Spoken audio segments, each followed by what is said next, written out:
Well, hello again. I'm back for another episode of Gelli Plate Techniques.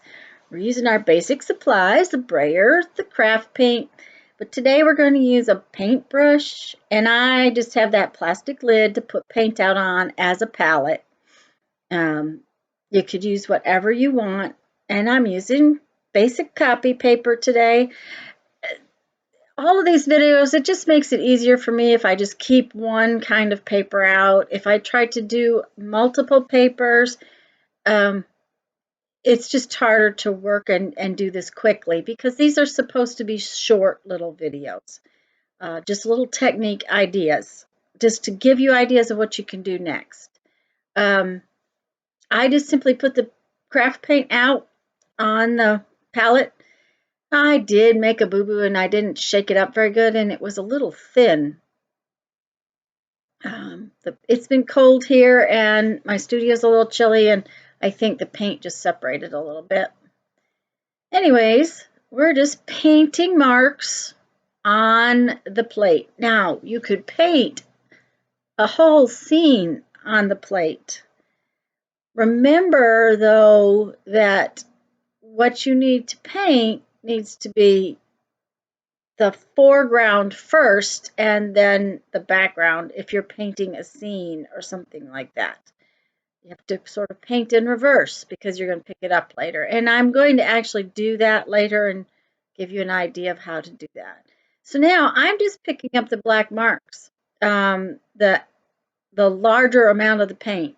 I happen to like white on black marks for collage, so this gives me two prints based on each time I draw on the plate. That little fan is wonderful. One of the things I'll tell you is that your layers of paint marks must be dry, and you do not want to use heat to dry something on your plate.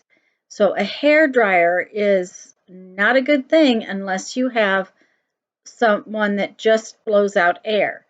That little fan is something that I got at the dollar store. I haven't seen them since, but I love it. And you can set it right there beside your plate and walk away. And I guess one of the reasons I don't do some of these techniques more often is the waiting in between for things to dry. But you see how you get a design with a background on your second pull. So each one of these we're going to do a second pull. I'm going to use the basic drawing on the white paper and then go from there.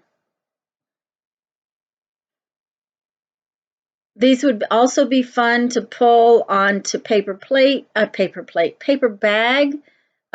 So you have them on craft paint. The black on the craft would be really cool. Um,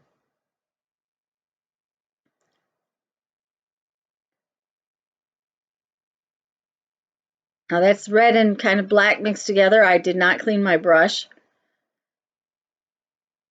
but another piece of really cool collage paper or a background for something else. And that's my little fan that I'm just using to dry my paint with.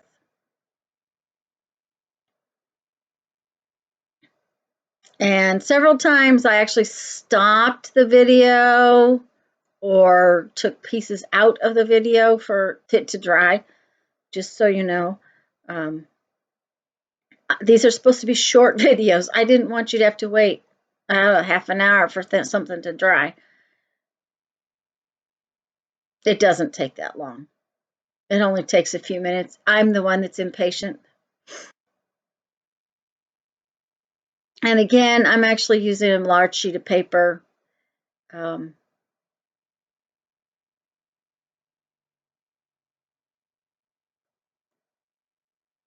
I also like the fact that your marks on the second pull are not perfect. Oh, that had a little extra paint than I wanted on there, so I just took a scrap piece of paper, put it down, picked it up. So now I've got red and black paint, but I get out some more black paint, and you noticed I shook it pretty well this time. And I'm going to put this red paint all over.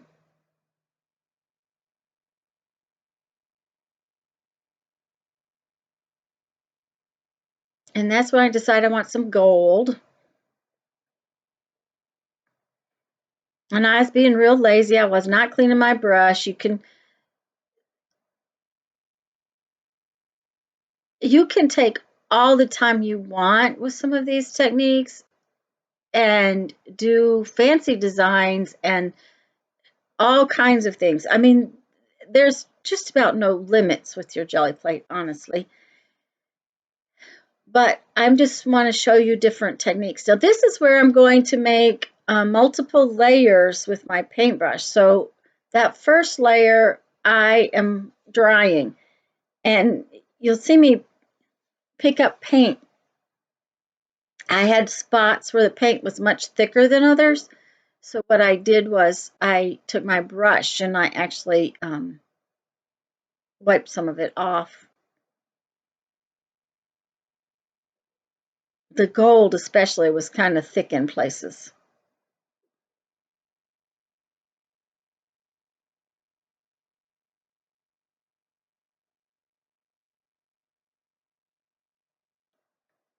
Okay, so now we have reasonably dry red and gold paint, and I am painting black circles over the top of it.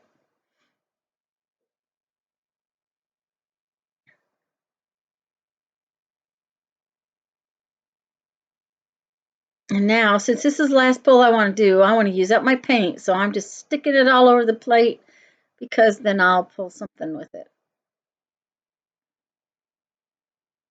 And I'm using the paint out of my brush to make marks. Again, we need to let this layer dry.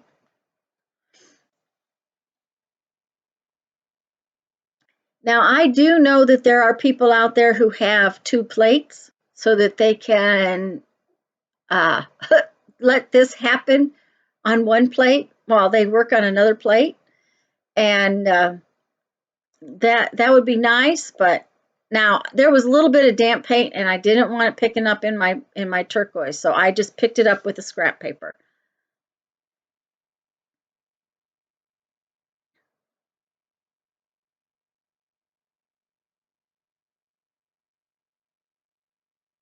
And I put the paint on nice and thin,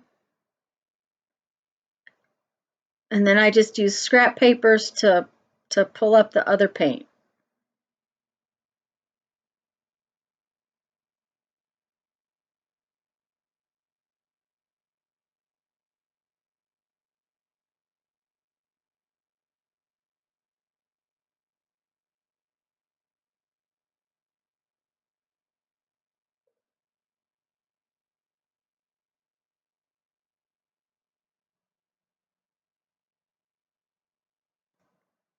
There was some of the paint grabbed hold of the paper and I tore it a little bit. That's not normal.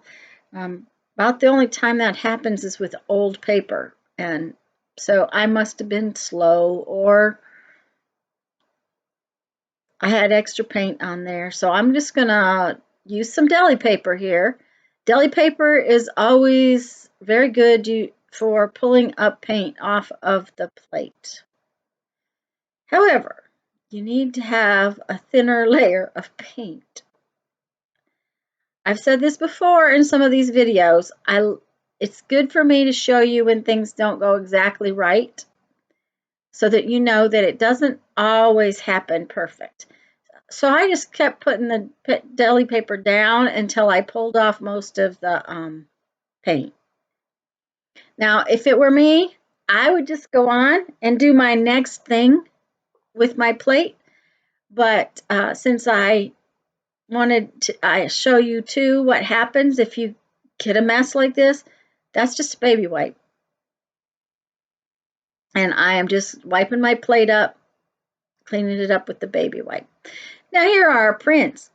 And I'm really pleased with them. I really liked what I did. I will use this. Okay, when I Gelli plate for things that I like and I'm going to use. If you like more involved prints, and if you're going to use your prints in a different way, then my quick little video is just here to give you technique, not to tell you this is the only thing you can do with it. You could paint on here in an amazing way, and just paint a whole scene, and that would be very interesting, I think. Um, I know the kinds of papers I use, and this is more what I would use. I would not necessarily consider any one of these things a finished product. I might go over it and doodle. I might put it in a collage. All of these things are things I do. I would suggest you think about your art and what you want your jelly prints to do. And don't be afraid to print over top of something you don't like, because the layers that the jelly plate can give you are always exceptional. I just love if I have a print I don't like, I just print over it the next time. Anyways, guys, go have fun. Make some art. Bye-bye.